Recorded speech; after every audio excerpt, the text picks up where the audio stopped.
Frozen shoulder, જેને medical ભાષામાં આપણે એડહેસિવ કેપ્સ્યુલાઇટિસ તરીકે ઓળખવામાં આવે છે, જેમાં સામાન્ય રીતે 3 સ્ટેજ જોવામાં આવે છે.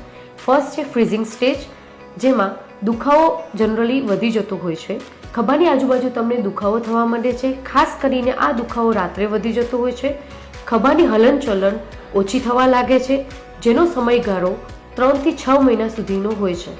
બીજો તબક્કો છે ફ્રોઝન સ્ટેજ. આ સ્ટેજમાં તમારો ખભો જામી ગયો હોય એવો અનુભવ થાય છે.